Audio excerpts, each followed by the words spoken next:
Entonces, esta pregunta dice, ¿cómo hablar del Evangelio en medio de una sociedad con cristianofobia o rechazo a los cristianos?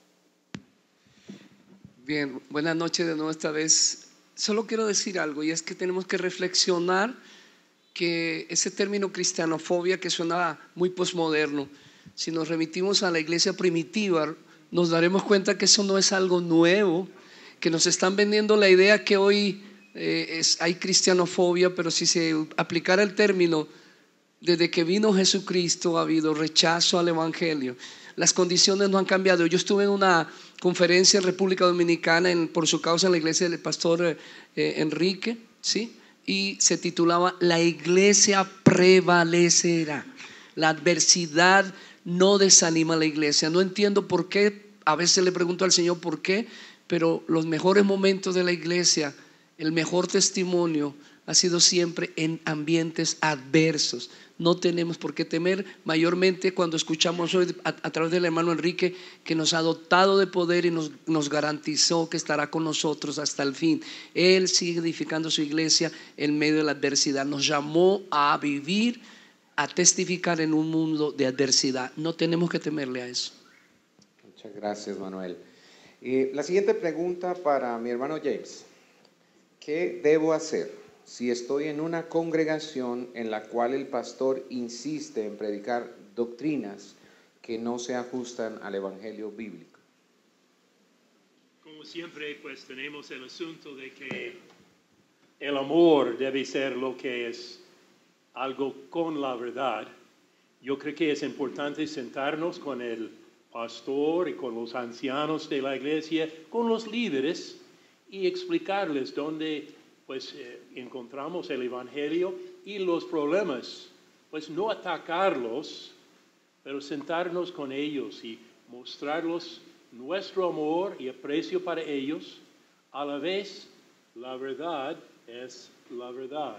Y si ellos siguen en esto, pues es posible que uno pues trate de reformar, pero no dividir, dañar la iglesia, sino tratar de reformar la iglesia. Y si no es posible, por supuesto, de pronto, pues uno hablando con ellos, a veces es necesario ver una iglesia donde hay el evangelio.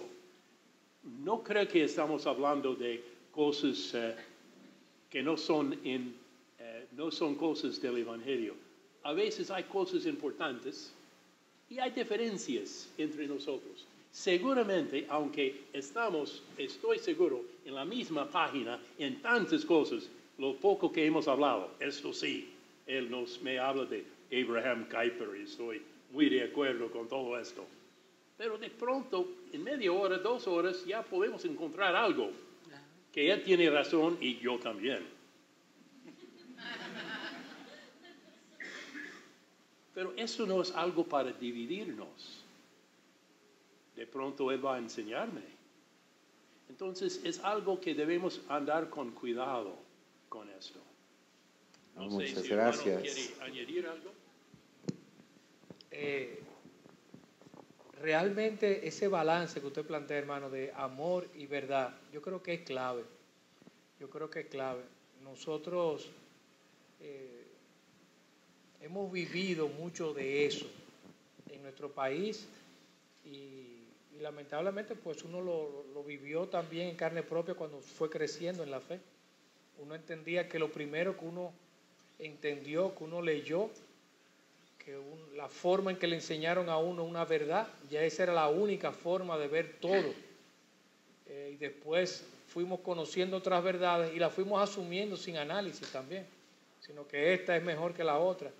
Y siempre vivimos contendiendo, siempre vivimos peleando, porque nos faltaba teníamos celo de Dios, pero no conforme a ciencia. Y lo que está planteando el hermano de tener amor y verdad es clave. Hay cosas en las cuales son básicas y elementales, en las cuales no puede haber una división. Todos tenemos que estar unidos en estas cosas básicas y elementales. Hay otras cosas que no están tan claras y podemos estar unidos aunque discrepemos y hay otras cosas en las que definitivamente son cosas de gustos y opiniones, y ahí puede haber plena diversidad sin ningún tipo, que son cuestiones de gustos y opiniones. Si tenemos claras esas tres categorías, yo creo que nos va a ir mejor. Quizá lo único que quisiera añadir es que nosotros venimos de un trasfondo muy alejado de la Escritura, como lo dije en algún momento, y los hermanos que quisieron acercarnos quisieron hacerlo de la mejor manera, pero a veces cuando queremos que otros vengan a la Escritura hacemos mucho daño, y tenemos que tener la gracia y la misericordia. Si Dios la tuvo de mí, la puede tener de otros hermanos que están en ignorancia o están en menos luz, y es necesario tener la misericordia de acercarnos a ellos. Yo fui un privilegiado porque vinieron hermanos que me hablaron más con su manera de vivir y me dotaron, me fueron nutriendo con doctrina bíblica, libros, y comencé a leer, y empezó primero en mi corazón y en la iglesia un cambio bien particular. Nosotros una iglesia con un cambio muy dramático en el tema de la doctrina. Cada día procuramos más hacia la Escritura, pero eso no va a terminar nunca, porque hay un principio de la reforma que siempre estaremos en reforma, siempre tenemos que revisarnos. Y cuando tenemos encuentros como con el hermano Adams, con el hermano Enrique, que es lo saludable. Mire, hermano, lo más saludable que puede ocurrir es que esta reunión no fuera anual, sino que ojalá al menos una vez cada 6 meses hubiera estos encuentros y nos vayamos conociendo, y otros hermanos vayan pudiendo dar también de lo que tienen, porque la interpretación de la Biblia no es de carácter privado. Necesitamos coayudarnos mutuamente, y mientras sea el centro la Biblia, créame, a veces nos vamos a sentir ofendidos, pero si somos verdaderos cristianos diremos: estoy ofendido con la palabra de Dios y no con el hermano que la ha expuesto. Manuel, tú decías esta tarde que querías enfatizar acerca de la importancia de los libros, y creo que es una forma también de ayudar a un pastor que tiene dificultades con la doctrina, recomendarle libros. Mire, una cosa que me marcó mi vida fue, yo voy a honrar al pastor Eugenio Line. Él es conocido en algún sector aquí porque él también estuvo en este sector, creo que en Curitiba también está en una iglesia que en alguna medida él sembró allí. Y este hermano precioso se acercó a mí con un excelente testimonio y comenzó a darme libros de sana doctrina, porque es que decir sana doctrina es fácil, pero lo que quiero decir es de personas que tenían el cuidado de interpretar el texto de manera correcta. Y yo me tomé el tiempo de empezar a leer, no sé cuántos cientos de libros tengo, no alcanzo a contar, 2, 3, pero por lo menos el 80%, 75% de esos libros me los regaló el hermano Eugenio Line. Regalar libros es la mejor manera de nutrir un ministerio. A veces cuando entramos a dialogar se presentan al principio asperezas, pero a veces se obvian cuando yo le digo: hermano, léete ese libro, y cuando lo hayan leído nos sentamos y hablamos. Se ha ganado mitad del camino, créanme.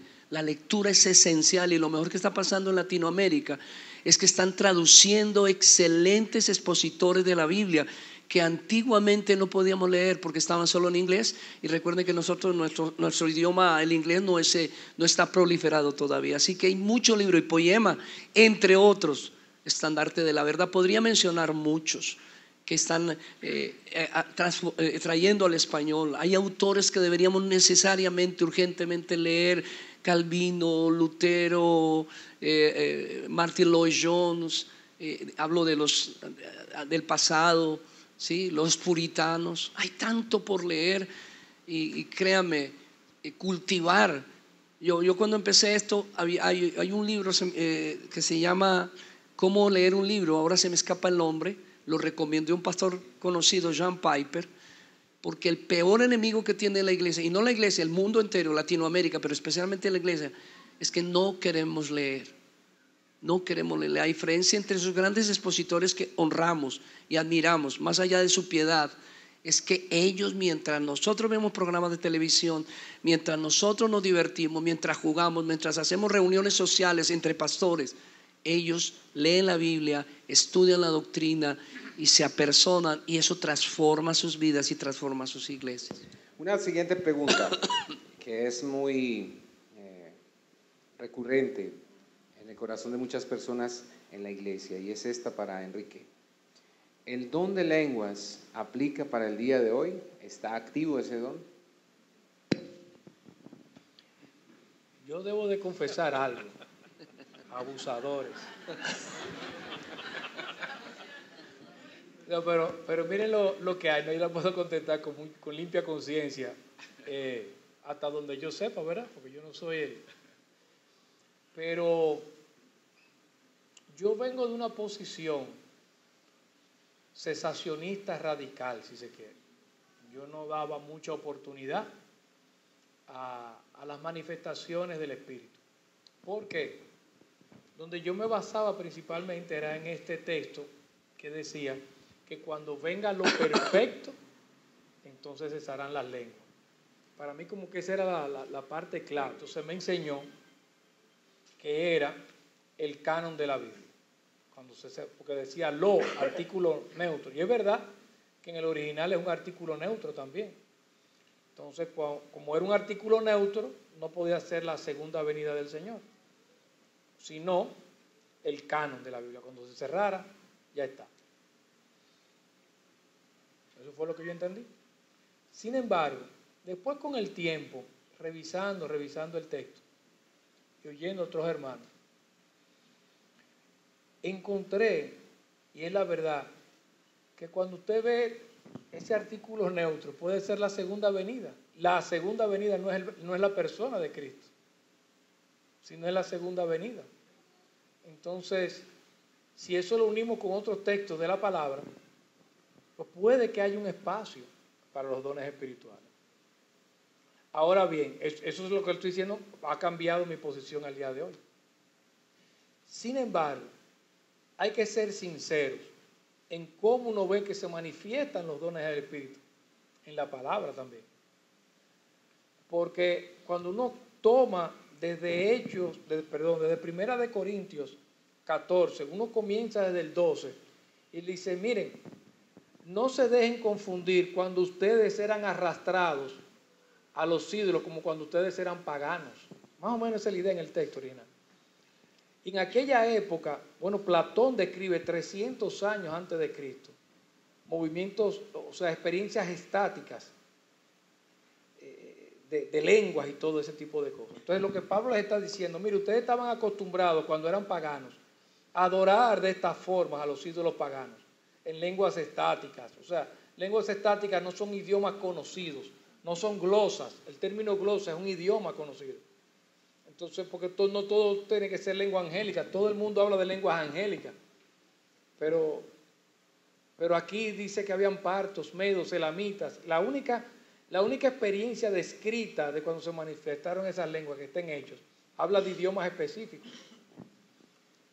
Entonces, siendo así, la parte de lenguas muertas, de lenguas estáticas más bien, está descrita en 1 Corintios 12, que ya anteriormente Platón, como le había dicho, 300 años antes de Cristo, describía este tipo de cosas. Y al final del libro de Hechos no vemos tantas manifestaciones sobrenaturales como había al principio. Inclusive en 1 Corintios se regulan esas manifestaciones. Entonces, aunque yo entiendo de verdad que puede haber espacio para esas manifestaciones, también siendo sincero, muchas veces la reacción que ha habido a negar la posibilidad de una manifestación sobrenatural del Espíritu Santo es muchas veces el abuso que le hemos dado a esos dones. Precisamente, al igual que yo era cesacionista radical por algo que me habían enseñado, también con una tradición, hay que ser honesto. Quizás se enseñe prácticas de este tipo de uso de lengua que no son escriturales, que son simplemente tradiciones que hemos recibido. Entonces quizás lo sano sea volver a la Escritura y ver si la Escritura da un espacio para ese tipo de manifestaciones, perfecto, pero ver y discernir si real y efectivamente estas son manifestaciones de Dios o hay mucho emocionalismo que se está confundiendo con ese tipo de manifestaciones. Y en amor podemos hacerlo, En amor se pueden hacer. Yo quisiera compartir esto de los capítulos del 11 al 14. Estamos atravesando en la iglesia una predicación expositiva de esos capítulos. La titulamos Cuando la iglesia se reúne. Pablo está concentrado en cuando la iglesia se reúne. Y si usted mira con cuidado, más allá de la buena aclaración que ha hecho el hermano Enrique, noten que Pablo recomienda que anhelemos todos los dones. Pero si mira con cuidado el texto, usted encontrará que Pablo insiste en que procuremos aquellos dones que edifican más la iglesia. Y a veces permitir esas discusiones alrededor del don lenguas, que por cierto Pablo lo sugiere que se eviten al máximo cuando la iglesia se reúne. Llegamos a la conclusión que hay dones que edifican mucho más la iglesia. Y voy a decirlo con amor, más allá de si usted cree o no en la profecía o en los milagros, y es el don de la predicación y la enseñanza.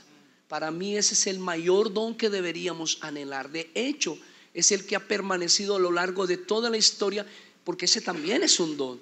No todos son maestros, no todos son predicadores. Así que lo que yo creo firmemente es que a veces permitimos discusiones sobre cosas que el mismo texto nos está diciendo. Pablo dice que al máximo lo evitemos cuando la iglesia se reúne. Si es que creemos que el don es real, evidentemente se manifestó, ¿verdad? Sino que debemos concentrarnos alrededor. Él dice, para hacer el contraste, prefiero profetizar, ¿sí?, una sola palabra, ¿sí?, un minuto, para hacer el contraste, que hablar en lenguas 3 horas. Porque el tema de esos capítulos es cuáles son los dones que más edifican la iglesia. Y sin duda, el que está ausente en la iglesia, el que ha estado ausente en Latinoamérica, el que estamos necesitando que se avive en nuestro país y particularmente en Bucaramanga, es la predicación expositiva. Eso es lo que debemos anhelar. Y no, yo voy a decir algo de que dijo un pastor que quiero mucho, sobre Michelin. Él dijo también: yo soy cesacionista, porque hay cesacionistas y hay continuistas. Pero dijo algo muy bello, muy honesto: yo soy cesacionista, pero Dios no. Dios es Dios, Dios es soberano. Podemos esperar un milagro. Dios todavía es el mismo, pero el problema es que no concentremos nuestro punto allí. Necesitamos es predicar el evangelio y vivir el evangelio, modelar el evangelio. Si hacemos esto, aunque no ocurriera ningún otro milagro, aunque se cumpliera el pensamiento cesacionista, que en realidad nunca más vuelve a manifestarse nada, sin embargo, estamos garantizando que la iglesia prevalezca. Hay un punto principal en todo esto, que hay un solo fundamento. No podemos añadir a este fundamento la palabra de Dios. Y es el único, es la única conexión que nosotros podemos tener con Cristo. No hay otra. Las Sagradas Escrituras. Amén. Amén. ¿Cómo se deben invertir los diezmos de una congregación según el Evangelio, según el verdadero Evangelio? Dice la pregunta. ¿Quién quiere comenzar de ustedes?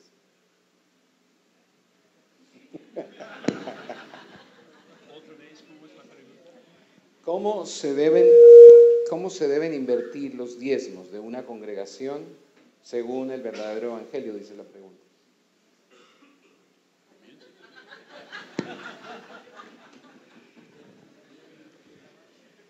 Miren, la verdad es que uno debe de dar, dice, lo que de gracia recibió, uno debe de dar de gracia. Ahora, ¿para qué uno ofrenda? Uno ofrenda, inclusive la viuda cuando ofrendó y dio todo lo que tenía, lo dio con una buena intención de corazón. Dio todo lo que ella tenía para la causa de Cristo. Uno debe de ofrendar de gracia lo que de gracia recibió. Ahora, ¿para qué se está ofrendando? Bueno, se está ofrendando para el avance del reino de Dios en esta tierra. Para eso es que se está ofrendando. Yo sé, porque nosotros acabamos de ver, inclusive, qué tipo de líder debe ser el líder que está sirviendo a otros discípulos. Y yo sé, porque hay que ser sinceros, que ha habido mucho abuso con el dinero.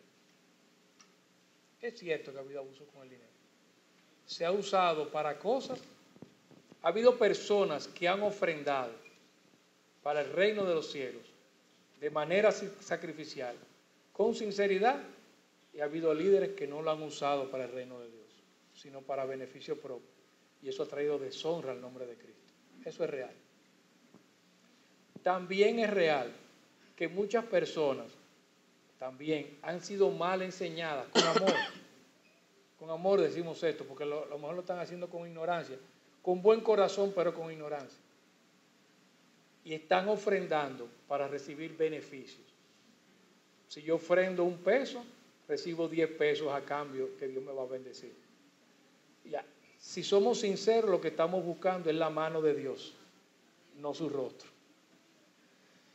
Entonces, según el Evangelio, nosotros lo que ofrendamos, deberíamos de ofrendar para el avance del reino. Los que lo reciben deberían de recibir ese dinero y sabiendo que le vamos a dar cuenta a Dios, deberíamos de invertirlo en el avance del reino. Yo creo que eso es lo que deberíamos de hacer, sinceramente. Hermanos, mire, precisamente mencioné que yo había sido un dictador, ¿recuerdan? Que yo era un dictador, quiere decir, era un pastor único en una iglesia. No tengo nada, no quiero ofender a ningún hermano que está ahora solo en la iglesia por diferentes razones. Pero la Biblia nos enseña un principio en el gobierno de la iglesia que se llama el principio de la pluralidad. Es decir, que lo saludable es que no haya un pastor, sino que usted en el Nuevo Testamento nunca oye pastor, sino siempre se refiere como pastores. Y eso quiere decir que una iglesia saludable debe tener al menos 2 pastores en adelante. Y en Hechos 20:28 dice: supervísense uno al otro. Eso garantiza una tarea honesta, íntegra. En segundo lugar, basado en 1 Timoteo capítulo 5 verso 17, dice: los ancianos que gobiernan bien sean tenidos por dignos de doble honor. Hizo una exposición muy acertada. ¿Cuál es ese doble honor que deben tener los ancianos que gobiernan bien y que predican la palabra? Él dijo: cuidado económico y protección legal. Porque en el contexto dice que cuando hay una acusación contra un anciano, no se acepte sino con 2 o 3 testigos. ¿Correcto? Pero también habló de sostenimiento económico. Así que si estamos hablando de mantener el reino y que la palabra sea predicada, a los primeros que debemos proteger económicamente, obviamente, ya dije, en una pluralidad, con un gobierno saludable, porque ese es el contexto, donde no hay uno, sino hay varios ancianos que están ayudando a direccionar los recursos. Pero creo que lo primero es garantizar que los que viven predicando el Evangelio de tiempo completo puedan hacerlo de manera tranquila o relativamente tranquila. ¿Y qué decir de los misioneros? Yo conozco poco de misioneros, no me da pena decirlo. No es la tradición colombiana, pero aprendí algo. Cuando se envía un misionero, al menos lo oí del hermano Eugenio Line y se lo entendí así. Él vino aquí a Colombia hace como 40 y pico de años. Y desde entonces su iglesia no para de enviarle recursos para sostenerlo. Uno no envía un misionero por ayudarlo 3 meses de emoción. Si una iglesia envía un misionero es porque va a estar hasta que Dios le permita sobrevivir a la iglesia enviando parte de los recursos, porque allá ese misionero tiene una esposa, tiene unos hijos y vive del evangelio, lo cual es absolutamente lícito, y eso no borra, no se puede arrancar de la palabra de Dios solo porque los colombianos, hablo por mi país, hemos experimentado el movimiento de falsos ministros que solo expolean la economía de las ovejas. Eso no borra la palabra, pero yo creo que una buena administración, una pluralidad de ancianos, junto con una supremacía en sostener a aquellos que verdaderamente exponen el evangelio de manera apropiada y saludable, es la manera en cómo se deben dirigir los recursos. Y de ahí emanan otras tareas. El misionero emanan otras tareas este tipo de conferencia y otras cosas, pero lo primero es tratar de garantizar que en la iglesia local los que exponen el evangelio pueden permanecer trabajando en ello, orando, preparándose en la palabra, y eso requiere recursos, hermanos. Yo tengo 5 hijos, no sé cómo sobreviví hasta ahora, pero Dios es gracioso, y todos mis hijos, lo digo con verdad, sirven en la iglesia, no reciben recursos, están en diferentes áreas, porque nuestra iglesia no aguanta. Tenemos 2 pastores, pero el otro es bivocacional. Para poder vivir tiene que dedicarse a otra profesión y se dedica una parte a la iglesia, porque los recursos no alcanzan. Tenemos otras responsabilidades, no solamente el predicador, sino otras administrativas, pero creo que todo empieza cuando estructuramos la iglesia de manera saludable a la luz de la Escritura. Les recomiendo un libro de Mark Dever que se llama 9 señales de una iglesia saludable, o la iglesia deliberante de él también. No sé si el hermano puede recomendar otros que son más letrados que yo, pero hay mucho material de cómo estructurar una iglesia, y eso es lo que va a garantizar que los recursos sean bien dirigidos. Muy bien, entonces esta última pregunta, dentro de los requisitos bíblicos, dice la pregunta, dentro de los requisitos bíblicos para el liderazgo en la iglesia, ¿hay excepciones o el listado de requisitos de 1 Timoteo y de Tito es para todo el liderazgo? Está apuntando la pregunta, es decir, si esos requisitos que dice Pablo que son para los obispos y para los diáconos o ancianos y diáconos, aplican también para todo el liderazgo en una iglesia local el día de hoy. Cuando se nos dice que el esposo sea marido de una sola mujer, no, eso es para los pastores, yo puedo tener 2, no. Entiendo, o sea, lo que estamos diciendo es que eso es aplicable para todo el mundo, pero en el pastor, en el líder, él debe ser un ejemplo en ese tipo de cosas, en esas descripciones, ¿no? En esos listados que están puestos ahí. Debe de ser un ejemplo. Perfección no la va a alcanzar nadie. No va a alcanzar nadie. Pero sí debe de haber que el pastor sea un ejemplo para la comunidad en eso. Ahí hay como lo que estaba explicando el hermano Adams. O sea, tiene que haber gracia y verdad. O sea, porque si vamos a aplicar todas las leyes que hay en las Escrituras, o sea, si vamos a vivir por obras, nuestra vida va a ser muy difícil para el líder y para el cristiano. Ahora bien, tampoco podemos caer en un libertinaje.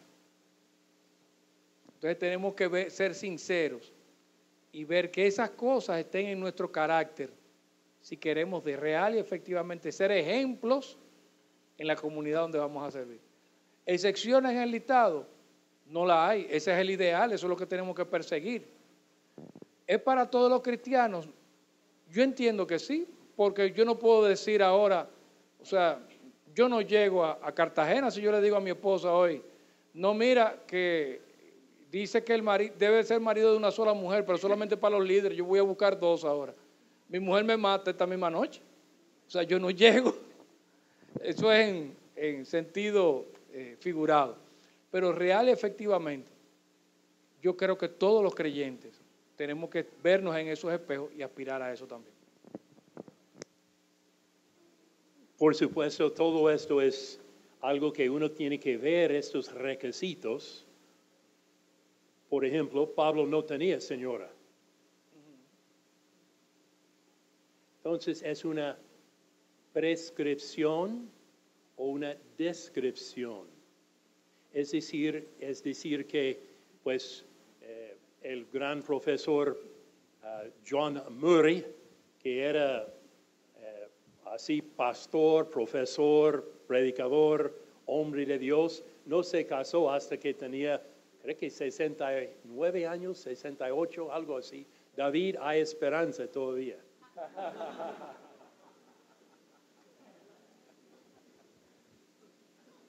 Y pensando en esto muy bien, hay algunos pastores que van a tener más dones en un campo o van a ser hombres así con algo de los requisitos más fuertes que quizás otro. Pero es parte del asunto de tener un liderazgo plural. Entonces no tiene la marca solamente de un solo hombre.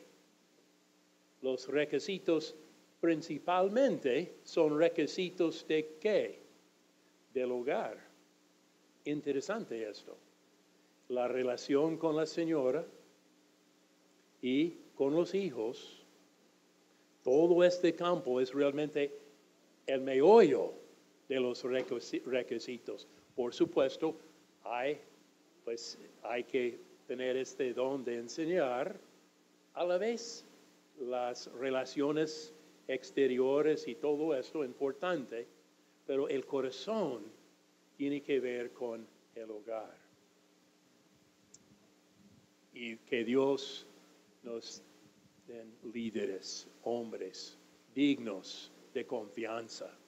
Yo creo que ha sido el problema, no solamente aquí en Latinoamérica, sino en los Estados Unidos. Tantos hombres en el liderazgo, pastores y esos charlatanes por televisión, no mandan la plata a ellos. Por favor, no es cosa de, ese es tan bonito, canta alguien bonito. No manda la plata a ellos. Punto. La iglesia sí, la iglesia verdadera necesita los fondos y para tener programas por radio y todo esto, sí, vamos adelante, pero con cuidado.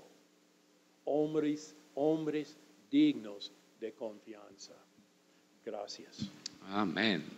Pienso que las personas que tengan una duda respecto a si en su liderazgo deberían llenar los requisitos de Timoteo o de Tito para líderes o ancianos o diáconos, deberíamos reflexionar en Efesios 5, donde Pablo escribe que todos tenemos un liderazgo en casa, en el hogar. Y es que todo hombre debe amar a su esposa como Cristo amó a la iglesia. Y allí hay una ordenanza a un hombre que tiene que ejercer un liderazgo en su casa. Y eso es una demanda muy alta, porque está pidiéndonos que lo hagamos no como el pastor de la iglesia, sino como Cristo amó a la iglesia y se entregó a sí mismo por ella. Y Muchas aún Pablo gracias. decía, ¿quién es suficiente para estas cosas? Y históricamente los grandes hombres, pastores, maestros, doctores, Juan Calvino, Juan Knox, Martín Lutero, ellos no querían entrar. ¿Quién soy yo de entrar en el ministerio? Agustín, lo mismo. Dios es el único que puede hacer un hombre de Dios. Amén. Bueno, vamos a tener un momento de oración para despedirnos, ¿ok?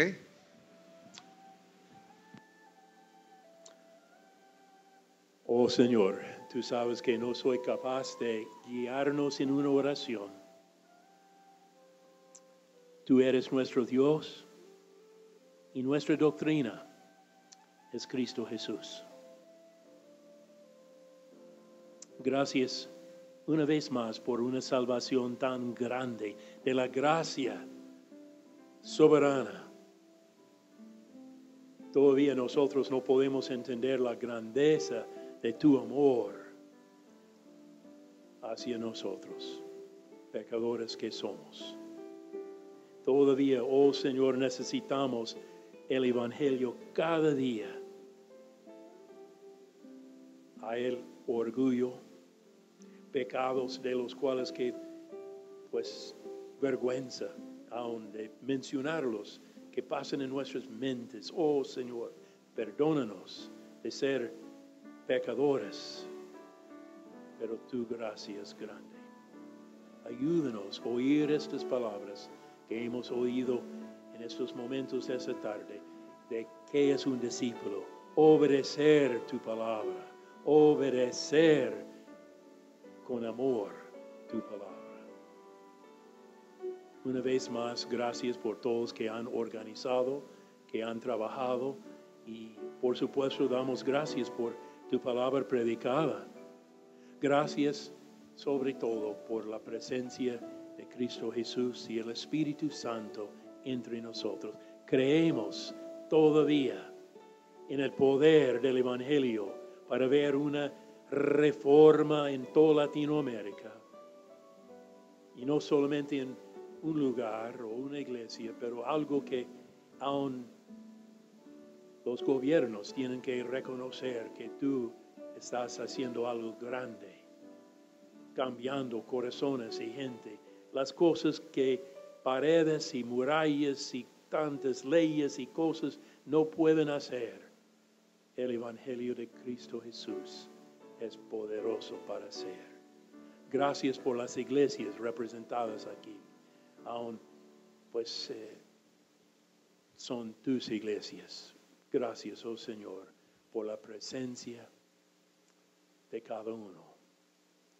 Ayúdanos, oh Señor, servirte con todo el corazón. En el nombre de Cristo.